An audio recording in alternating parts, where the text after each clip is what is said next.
नहीं हो पा रहे हैं लोग। जो 19 में वैकेंसी आई थी वो क्लियर नहीं हो पा रही। हिंदुस्तान में एक ट्रेंड बन चुका है कि एक वैकेंसी से आप दो दो ठो एकदम बढ़िया से चुनाव जीत सकता लिया जाए और उसको 3 साल बाद रिजल्ट दिया जाएगा। तो कैसा लगेगा नेता लोग को? नहीं पता इन लोग को। लेकिन इन लोग को क्या है कि नॉमिनेशन के तुरंत इन सब लोग को पता होता है कि हमारा कब कब कब इलेक्शन का पीरियड है, लेकिन इन लोग को यह नहीं समझ में आता है कि स्टूडेंट की लाइफ के साथ खेलना एकदम घातक है। क्योंकि एक बार अगर युवा बिगड़ गया ना तो फिर संभालना मुश्किल है। तलवारों के साए पर इतिहास हमारा बनता है, जिस ओर जवानी चलती है उस ओर जमाना चलता है। गवर्नमेंट को नहीं भूलना चाहिए कि ये युवा ही है जिन्होंने इस सरकार को फर्श पे पड़ी थी, इसे उठाकर अर्श पे पहुंचा दिया। लेकिन जिस दिन युवा बिगड़ेगा ना उस दिन अर्श से उठा के फिर फर्श पर फेंक देगा, टाइम नहीं लगेगा। जिसको आप धीरे धीरे देख रहे हैं, युवाओं के बीच में इतना क्यों खोल रहा है, मन क्यों खोल रहा है? क्योंकि युवा अपने आप को ठगा महसूस कर रहा है और हमेशा पढ़े लिखे स्टूडेंट्स का ही आवाज दबाया जाता है। रीजन क्या है कि शिक्षा एक ऐसी चीज होती है ना जो आपके अंदर सवाल पूछने की क्षमता पैदा कर देती है।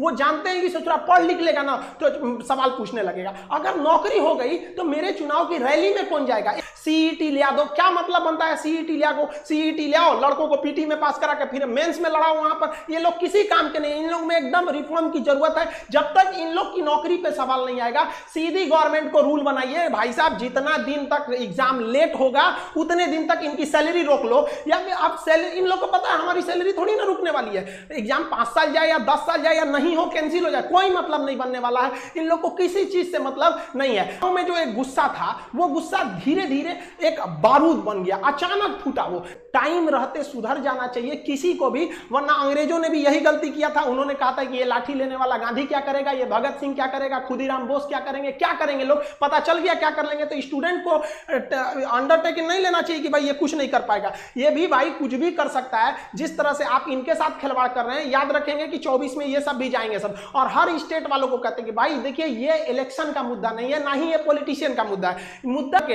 राज्यों को कहते हैं आप आगे बढ़िए, मराठी आप सोइए मत। कहां गए आप लोगों? छत्रपति शिवाजी महाराज का वो जुनून आप दिखाइए इसमें। राजस्थान के राजपूतों उठो, याद करो अपना इतिहास एक बार, फिर क्रांति की जरूरत होती है। हरियाणा के जाटों को कहते हैं जिस समय आपको आरक्षण लेना था पूरी दुनिया देखी कि किस तरह आप लोगों ने सरकार के ऊपर चढ़ के अपनी बात मनवा ली। आज वो वक्त आ गया, आप क्या करेंगे आरक्षण को लेकर, क्या करेंगे रिजर्वेशन लेकर, जब आपके पास वैकेंसी नहीं रहेगी। हर जगह से एक एक राज्य, जब तक आप एक नहीं होंगे तब तक ये आपको बर्बाद करते रहेंगे सब। अगर आप गलती से बोल दिए ना हमें जॉब चाहिए, हम क्या चाहते हैं, हमको कुछ चाहिए, हमको बस लड़कों को जॉब दे दीजिए। भाई साहब उनका कितना बड़ा सपना होता है, 30-40 हजार की नौकरी चाहिए। उन्हें नहीं चाहिए आपकी तरह हेलीकॉप्टर, प्लेन और संसद भवन का वो बिल्डिंग नहीं चाहिए। वो बेचारा खुश हो जाएगा, केवल 30 से 40 हजार की नौकरी में खुश हो जाएगा, बस उसको दे दीजिए, इससे ज्यादा नहीं चाहिए। अगर कहिए ना तो लोग कमेंट करते हैं कि पहले जनसंख्या कंट्रोल करो, एंटी नेशनल हो गया, तुम गवर्नमेंट के खिलाफ बोल रहा है। अरे भाई हम क्या खिलाफ बोल रहे हैं, गवर्नमेंट ने खुद बोला था 2 करोड़ नौकरी देंगे। वरना अगर ऐसा ही हाल रहा ना तो हम गारंटी देते हैं कि लड़के सड़क पे उतर जाएंगे, और नहीं उतरे ना तो हम लोग उतार देंगे। यहाँ पे हम गारंटी कसम खाते हैं भारत मां की, अगर नहीं सुधरा ना तो लड़कों को उतार दिया जाएगा सड़क पर। फिर दिल्ली में जगह नहीं बचेगी लड़कों को बैठाने के लिए। दिल्ली का क्षेत्रफल उतना नहीं है जितना भारत के युवाओं हैं, उतना भर जाएंगे ना फिर जगह नहीं बचेगी। फिर एक क्रांति आ जाएगी यहाँ पर, जिसे इतिहास में लिखा जाएगा कि एक ऐसी क्रांति थी जो भारत के युवाओं ने अपने भविष्य के लिए लिखा था। मत खेलिए, मत ललकारिए युवाओं को,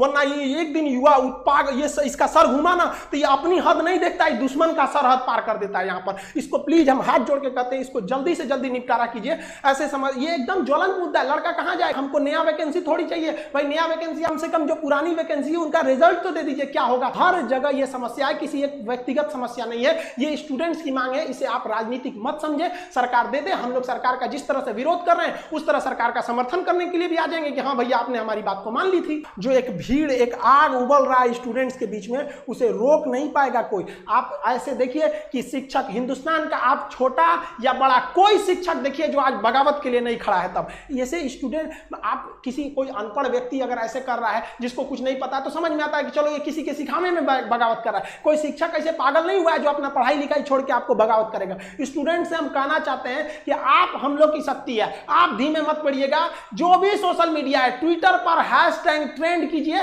ताकि ट्विटर पागल हो जाए। हम लोग भी अपनी आवाज दबने नहीं देंगे। और आप स्टूडेंट्स लोग के भी हाथ जोड़ के विनती है कि अपने आवाज को दबने मत दीजिए। आप अपने गार्जियन, गली मोहल्ला, हर जगह पहुंचा दीजिए इस चीज को कि सरकार आपके साथ गलत कर रही है, चाहे वो किसी भी पार्टी की सरकार हो। हम किसी का नाम नहीं ले रहे हैं, ना ही हमें सरकार से कोई विपत्ति है। हम लोग को ये राजनीतिक नहीं है, ये हम लोग विद्यार्थियों की समस्या को उजागर कर करने के लिए आप उनके सामने लाए हैं। हम लोग की बातें अगर आपको तकलीफ लगती है तो भाई हम इसके लिए आप ही जिम्मेदार हैं। हम सारे स्टूडेंट को कहते हैं आप जो भी कमेंट करें, जो भी हैशटैग चलाएं, उसमें दो चीजों का ध्यान दें। कहीं भी हिंसा को बढ़ावा देने वाला काम न करें और अभद्र भाषा का प्रयोग न करें, क्योंकि अगर इस तरह का प्रयोग करेंगे तो फिर सरकार को एक बहाना मिलेगा आपके इस आंदोलन को कुचलने का। आप एकदम अहिंसक रूप से, एकदम सभ्य तरीके से अपना विरोध दिखाएंगे और हम ये उम्मीद करते हैं कि